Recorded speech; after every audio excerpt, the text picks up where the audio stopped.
इस एग्जाम में क्या करना है ये सब बता रहे हैं, क्या नहीं करना है कुछ चीजें हैं जो बहुत इंपॉर्टेंट है।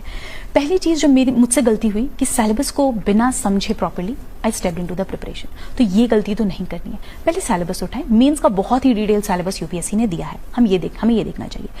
उससे ये पता चलता है क्या पढ़ना है। अब आता है सवाल कितना पढ़ना है। जैसे अगर मैं एग्जांपल दूं, पॉलिटी में फंडामेंटल राइट्स एक टॉपिक है, फंडामेंटल राइट्स पे एक बुक भी हो सकती है, आप एक आर्टिकल पे एक बुक लिख सकते हैं। तो हमें कितना रिक्वायरमेंट है उसके लिए प्रीवियस ईयर क्वेश्चंस देखो। तो सिलेबस बताता है क्या पढ़ना है, प्रीवियस ईयर क्वेश्चन बताते हैं कितना पढ़ना है, कितना रिक्वायरमेंट है। ये दो चीजों के बाद तीसरी चीज आती है बेसिक्स, एंड बेसिक्स के लिए आई थिंक एनसीईआरटी से बेहतर कुछ नहीं है। अब मैं ये बिल्कुल नहीं कहती कि 6 से 12 की सारी एनसीईआरटी पढ़नी है, कुछ स्पेसिफिक कुछ बेसिक्स हैं जिनको आपको रेफर करना है, बहुत ही limited number of standard books.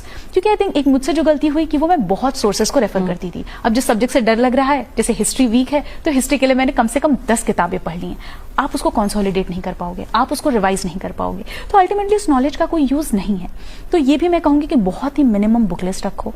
I think पढ़ने से ज्यादा इंपॉर्टेंट एक रिपीटेड रिविजन स्लॉट, कि हर 10 दिन बाद, 10 दिन नहीं तो 20 दिन बाद मैं 1-2 दिन का स्लॉट, कि पिछले 20 दिन में जो पढ़ा उसको मैं रिवाइज करके उस पर एक टेस्ट सॉल्व करके और तब मैं आगे बढ़ूं। तो ये कुछ चीजें हैं जो मुझे लगती हैं रिक्वायर्ड हैं इस